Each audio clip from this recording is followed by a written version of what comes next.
Welcome to the deep dive. Yeah. Today we're going to be taking a deep dive into the book of Proverbs and, how this ancient wisdom can be a guide for navigating the modern world. So we're going to see how these timeless teachings are surprisingly relevant to the challenges we face today, from decision-making and relationships to the wild world of social media. Yeah, it's fascinating how much the world has changed. But to the human heart, not so much. The struggles we grapple with, the temptations we face, they echo through the ages.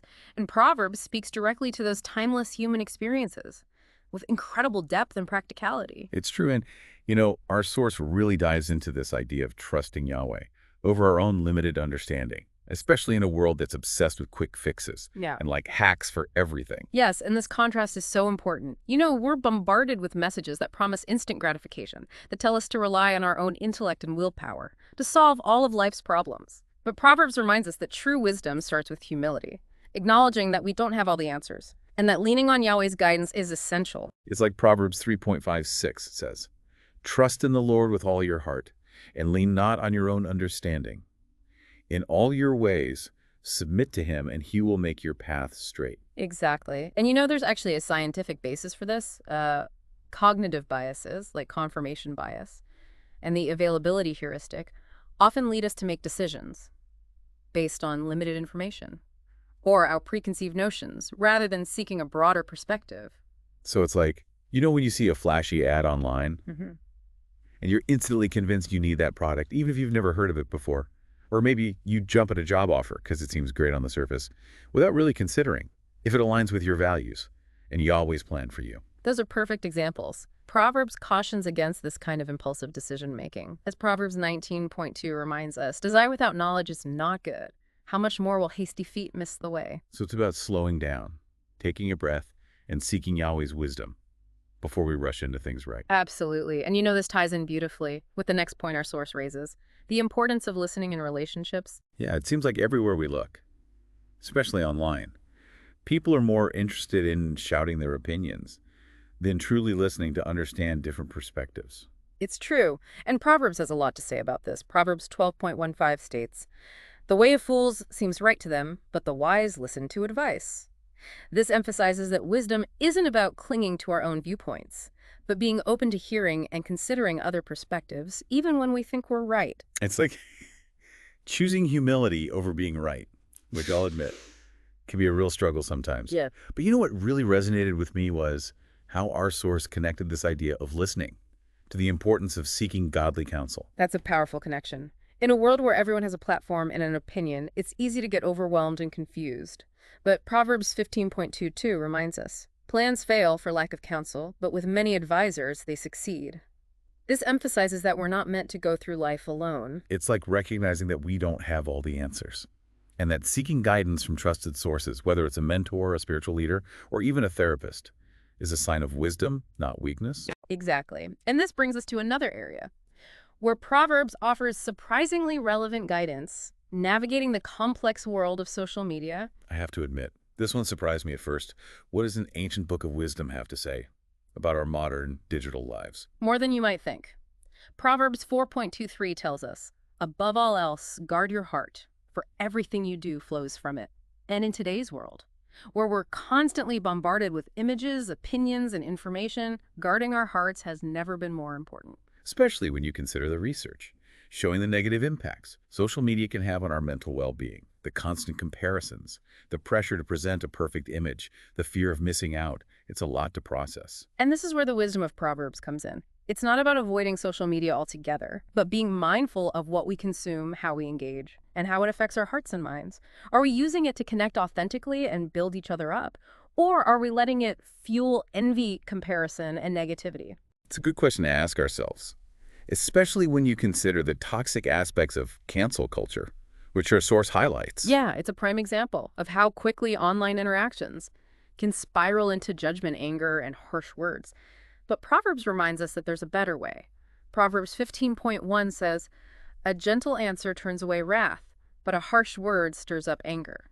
So even in the heat of online disagreements, wisdom calls us to choose gentleness over aggression, understanding over judgment. It's a powerful challenge to be part of the solution, not the problem. to use our words to build bridges, not burn them down. It's like being intentional about creating a more positive and compassionate online space, even when surrounded by negativity.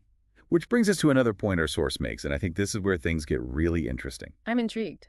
What's next on our deep dive into Proverbs? Our source talks about their personal experience facing a tough professional decision, and how Proverbs 3.5 to 6 really came into play. It sounds like they were presented with an amazing opportunity, but something just didn't sit right. Yeah, the source describes feeling pulled in different directions. The opportunity was tempting, but they felt this nagging sense of unease.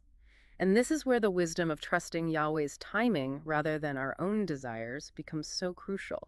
Yeah, it can be hard to surrender our plans, especially when everything seems to be lining up perfectly. I've definitely been there, thinking I knew exactly what I wanted, only to realize later that Yahweh had something even better in store. That's the beauty of aligning ourselves with Yahweh's will. His plans are always for our good, even when we can't see the full picture. And this story perfectly illustrates how wisdom goes beyond just accumulating knowledge. It's about understanding and trusting that Yahweh's plan is ultimately for our benefit, even when it doesn't make sense to us in the moment. It's like that verse in Isaiah 55.89. For my thoughts are not your thoughts, neither are your ways my ways. For as the heavens are higher than the earth, so are my ways higher than your ways, and my thoughts than your thoughts. It's a reminder that we can't always grasp the fullness of Yahweh's wisdom with our finite human understanding. Beautifully put. And I think that's a key takeaway from our deep dive into Proverbs. It's not just about memorizing verses, but about allowing these principles to shape our thoughts, actions, and reactions in every area of our lives. It's like having this ancient compass, guiding us through the uncertainties and complexities of modern life. Speaking of compasses, it's interesting how our source ties the idea of guarding our hearts online to the concept of discernment, which is something that comes up repeatedly in Proverbs. Yeah, discernment is absolutely essential, especially in the digital age. We're bombarded with so much information, so many opinions, so many carefully curated versions of reality. It's easy to lose sight of what's true, what's valuable, and what aligns with Yahweh's word. That reminds me of Proverbs 18.15, the heart of the discerning acquires knowledge, for the ears of the wise seek it out. Yes, discernment isn't something that just happens to us. It's a skill we cultivate by intentionally seeking truth, testing what we hear against Scripture, and surrounding ourselves with wise counsel. This makes me think about the whole influencer phenomenon. There are so many voices vying for our attention online, promising us happiness, success, and fulfillment.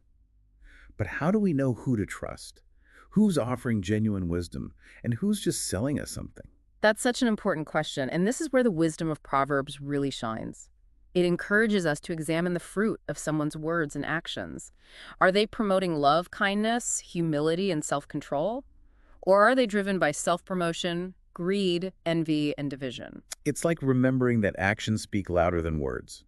A true influencer, in the biblical sense, is someone who reflects the character of Yahweh and points others towards him. Exactly. And that's something we can all strive for, regardless of whether we have a large online platform or a small circle of influence. The wisdom of Proverbs is applicable to every area of our lives, every relationship, every interaction. It's like this incredible gift passed down through generations, offering timeless guidance for navigating the ever-changing landscape of human experience. But knowing these principles is just the first step. The real challenge, as our source emphasizes, lies in putting them into practice. Absolutely. It's easy to read a proverb and think that's nice or that makes sense, but it takes intentional effort to integrate these principles into our daily lives, to choose wisdom over foolishness, even when it's hard. I love how our source puts it. It's one thing to read about trusting Yahweh. It's another thing to actually surrender our plans and desires to him, especially when things get tough. That's where the rubber meets the road. It's in those moments of uncertainty, when we're tempted to lean on our own understanding, that the wisdom of Proverbs truly comes alive. And speaking of putting wisdom into practice, I'm curious, what are some practical ways we can integrate the teachings of Proverbs into our digital lives, especially when it comes to social media? It's easy to feel overwhelmed by the constant stream of information and negativity. That's a great question. And there are so many practical steps we can take.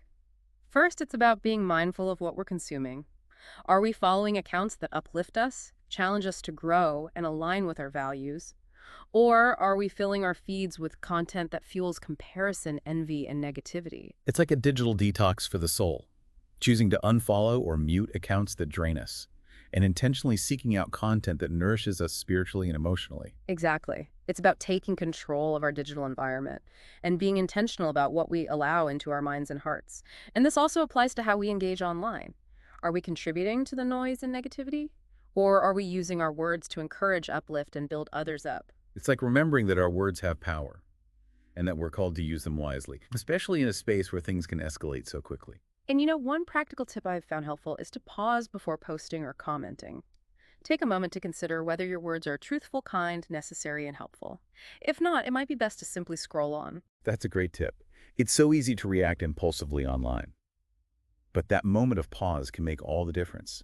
It's like remembering that Proverbs 10:1 says, "When words are many, transgression is not lacking, but whoever restrains his lips is prudent." Beautifully said. And you know, as we think about practical application, I'm reminded of something our source shared about a time they made a hasty decision and regretted it later. It's a reminder that we all make mistakes. But wisdom is about learning from those mistakes and allowing them to shape our future choices. Absolutely. Mistakes are inevitable, but they can be powerful opportunities for growth. It's like that verse in Proverbs 24:16.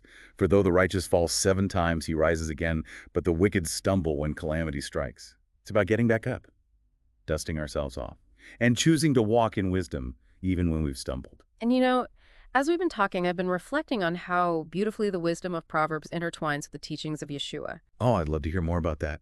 It's fascinating how these ancient teachings connect to the message of Yeshua. It's like they're two sides of the same coin, both pointing us toward a life of wisdom and purpose. Yeah, it's remarkable how Yeshua embodied and expanded upon the wisdom of Proverbs. When he speaks about loving our enemies, turning the other cheek, and seeking humility, it resonates with the principles we've been discussing. It's like Proverbs 16:32, which says, "Whoever is slow to anger is better than the mighty, and he who rules his spirit than he who takes a city." That sounds a lot like Yeshua's teachings on forgiveness and self-control. Absolutely. And think about Yeshua's Sermon on the Mount, where he talks about storing up treasures in heaven rather than on earth. This echoes the wisdom of Proverbs, which warns against greed and the pursuit of material wealth. It's like Proverbs 23:4-5. "Do not toil to acquire wealth. Be discerning enough to desist. When your eyes light on it, it is gone, for suddenly it sprouts wings flying like an eagle toward heaven." A timeless reminder that true wealth isn't measured in possessions, but in our relationship with Yahweh and the impact we have on others. Beautifully put. And, you know, as we've been talking about practical application, I keep coming back to the idea of viewing our digital lives as an extension of our real lives. The principles of Proverbs apply whether we're interacting face-to-face or online. It's like remembering that we're called to be ambassadors of Yahweh's wisdom in every sphere of our lives.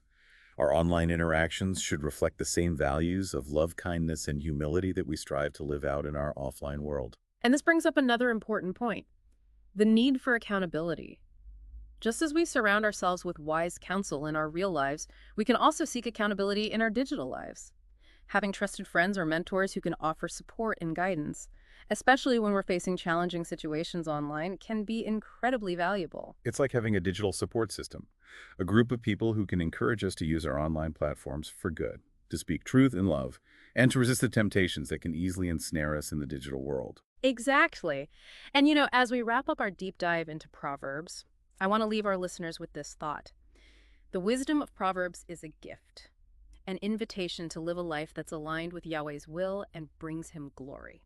It's a reminder that even though the world around us may seem chaotic and confusing, we have this timeless compass to guide us, this ancient wisdom that speaks to the deepest longings of the human heart. And it's not about achieving perfection, but about embracing the journey of growing in wisdom, seeking Yahweh's guidance, and allowing his principles to transform us from the inside out. It's like remembering that wisdom isn't a destination. It's a lifelong pursuit, a process of learning, stumbling, getting back up, and choosing to walk in Yahweh's ways, even when it's challenging. And you know, as we go back into our busy lives, I encourage you to revisit the book of Proverbs. Read it slowly, prayerfully, and ask Yahweh to reveal how these ancient teachings can speak to your unique circumstances and challenges. And remember, you don't have to navigate this journey alone. Lean on your community, seek wise counsel, and trust that Yahweh is with you every step of the way, guiding you toward a life of purpose and peace. Shalom, everyone. And until next time, keep seeking wisdom. Shalom.